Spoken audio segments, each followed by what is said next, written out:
नमस्कार दोस्तों, आज बात करेंगे कैनरा बैंक शेयर के बारे में। क्या आपके पोर्टफोलियो में है ये शेयर या फिर अभी खरीदने की सोच रहे हैं? तो रुको ज़रा। अगर आप अपनी मेहनत की गाढ़ी कमाई को सेफ रखना चाहते हैं तो 5 से 6 मिनट का समय निकालिए और वीडियो को पूरा देखिए। वीडियो में पूरी जानकारी बताई जाएगी। साल 1969 में भारत सरकार द्वारा भारत के 13 अन्य प्रमुख वाणिज्यिक बैंकों के साथ इसका राष्ट्रीयकरण किया गया था। बैंक का मुख्यालय बेंगलोर में है। 1 अप्रैल 2020 को कैनरा बैंक को सिंडिकेट बैंक में मर्ज कर दिया गया। बैंक ब्रांचेज की बात करें तो इंडिया में 9,604 ब्रांचेज हैं। वहीं 13,167 banking point, 10,209 ATM and 1946 recycling संचालित करता है। साथ ही 4 इंटरनेशनल ब्रांचेज भी हैं। तो बैंकिंग सेक्टर का शेयर है तो लोन बुक का बड़ा इंपॉर्टेंस रहता है। टोटल लोन बुक में से 45% कॉरपोरेट लोन्स के लिए, एग्रीकल्चर के लिए 25%, रिटेल के लिए 16%, एमएसएमई के लिए 14% तक की लोन बुक है। कॉरपोरेट और एग्रीकल्चर सेक्टर की लोन बुक ज़्यादा है, पर कोई बड़ी दिक्कत वाली बात नहीं है। दोनों सेक्टर अच्छे ग्रो कर रहे हैं। वैसे रेवेन्यू की बात करें तो डोमेस्टिक से 93%, फॉरेन से 7% तक का रेवेन्यू आता है। इनकी सही कंपनियों के बारे में बात करें तो फंड का नाम तो आपने सुना ही होगा, Canara Robeco asset management. Mutual fund का कारोबार करती है और प्रॉफिट भी अच्छा जनरेट कर रही है। दूसरी कंपनी है कैनरा बैंक सिक्योरिटीज लिमिटेड, ये भी अच्छी प्रॉफिटेबल कंपनी है। तीसरी कंपनी की बात करें तो वो एचएसबीसी के साथ मिलकर लाइफ इंश्योरेंस का आईपीओ ला रही है। जी हाँ, नाम Canara HSBC life insurance company limited है। ये भी अच्छा प्रॉफिट जनरेट कर रही है। कैन फिन होम लिमिटेड लोन का कारोबार है, ये भी अच्छी प्रॉफिटेबल कंपनी है। जो है कैन बैंक फैक्टर्स लिमिटेड। सहायक कंपनियों की बात करें तो बैंक की कुल 8 सहायक और 5 सहयोगी कंपनियां हैं। कैनरा बैंक शेयर प्राइस की बात करें तो 118 रुपये के आसपास है। 6 रुपये 43 पैसे का पी रेशियो है। मार्केट कैपिटलाइजेशन की बात करें तो 1,07,106 करोड़ रुपए का मार्केट कैपिटलाइजेशन है। पीबी रेशियो की बात करें तो 1.03% का है। फेस वैल्यू 2 रुपये पर इक्विटी शेयर है। यील्ड की बात करें तो 3.39% के आसपास है। वहीं पर 52 वीक का हाई 124 रुपये 55 पैसा है। लो की बात करें तो 78 रुपये 60 पैसा का। कुल डे वाइज रिटर्न दे रखा है। शॉर्ट टाइम में कम रिटर्न दिया है, लॉन्ग टाइम में अच्छा रिटर्न बना के दिया है शेयर ने। तो 3 साल में 171% के आसपास और 5 साल में 577% के आसपास उसका रिटर्न दिया है।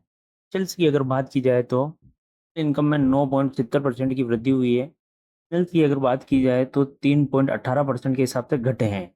ग्रोथ की बात करें तो 17.27 रही है। नेट इंटरेस्ट मार्जिन 2.24 रहा है। नेट प्रॉफिट मार्जिन की बात करें तो 14.42 रहा है। पीएस की बात करें तो 19 रुपये 34 पैसे का है। दोस्तों, आप बैलेंस शीट के बारे में बात करते हैं। रिजर्व की बात करें तो 2025 में 4,946 करोड़ से बढ़ा है। डिपॉजिट की बात करें तो 1,44,516 रुपये से बढ़ा है। बोरोइंग की बात करें तो 32,073 रुपये बढ़ा है। लाइबिलिटीज में भी बढ़ोतरी हुई है। फिक्स एसेट की बात करें तो 2,013 करोड़ की कमी हुई है। इन्वेस्टमेंट की बात करें तो 22,889 करोड़ की वृद्धि हुई है। टोटल एसेट की बात करें तो 2020 से लेकर 2025 तक कंटिन्यूशन में बढ़ रहा है। कंपनी सेल्स ग्रोथ की अगर बात करें तो पिछले 10 सालों में 9% से लेकर 20% तक रही है। 10 सालों में प्रॉफिट ग्रोथ की अगर बात करें तो 20% से लेकर 57% तक रहा है। अगर पिछले 10 सालों के स्टॉक सीएजीआर की बात करें तो 4% से लेकर 45% तक रहा है। तो इक्विटी की बात करें तो 8% से लेकर 18% तक रही है। ओवरऑल अगर फाइनेंशियल कंडीशन देखी जाए तो अच्छी है। बात करते हैं शेयर होल्डिंग पैटर्न और म्यूचुअल फंड के बारे में। जून 2025 तक प्रोमोटर के पास 62.93% हिस्सेदारी थी। एआई के पास 11.38%, डीआईआई के पास 11.29%, म्यूचुअल फंड के पास 4.21% और अदर पब्लिक के पास 14.40% की हिस्सेदारी थी। बड़ी बात यह है कि प्रोमोटर ने कोई भी शेयर गिरवी नहीं रख रखे हैं। की खरीदारी बढ़ी है, डीआईई की खरीदारी कम हुई है, वहीं म्यूचुअल फंड की खरीदारी भी कम हुई है। शेयर में राकेश झुंझुनवाला की पत्नी रेखा झुंझुनवाला ने भी इन्वेस्ट कर रखा है। म्यूचुअल फंड के बारे में निप्पॉन इंडिया, कोटक और एसबीआई, इन तीनों की मुख्य तौर पर ज़्यादा हिस्सेदारी है। करेंगे डिविडेंड, स्प्लिट और राइट्स के बारे में। तो कंपनी ने 2025 में 4 रुपये का डिविडेंड, 2024 में 3 रुपये 22 पैसे का डिविडेंड, 2023 में 12 रुपये का डिविडेंड, 2022 में 6 रुपये 5 पैसे का डिविडेंड, 2017 में 1 रुपये का डिविडेंड दिया है। वहीं अगर स्प्लिट के बारे में बात की जाए तो साल 2024 में स्प्लिट हुआ था, वहीं 2017 में राइट इशू आया था। दोस्तों, पीयर ग्रुप के बारे में भी बात कर लेते हैं।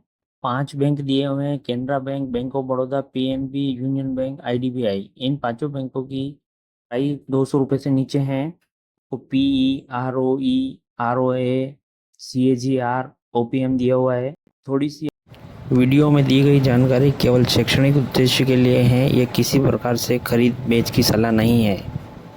दोस्तों लास्ट फाइनल अगर बात करें तो लोग अपने 3 जून के लाइफ हाई को तोड़ने की जद्दोजहद कर रहा है। अगर लाइफ हाई टूटा तो शेयर बहुत जल्द आपको 160 रुपये से लेकर 180 रुपये का मूव देखने को मिल सकता है लॉन्ग टर्म में। इसकी सहायक company Canara HSBC life insurance का आईपीओ आ रही है। पिछले 5 वर्षों में 57% की सीएजीआर से ग्रोथ हुई है। कंपनी कंसोलिडेटेड डिविडेंड पे कर रही हैं 20% का। इसकी बात करें तो कंपनी का लो इंटरेस्ट कवरेज रेशियो है। कंपनी पर 4,08,643 करोड़ की देनदारी है। बैंकिंग सेक्टर की कंपनी है तो एनपीए का रिस्क तो बना ही रहता है। दोस्तों शेयर के बारे में पूरी जानकारी आपको डिटेल से विगतवार बता दी गई है। आप अपने स्तर पर थोड़ी सी रिसर्च करके आप अपना निर्णय ले सकते हो।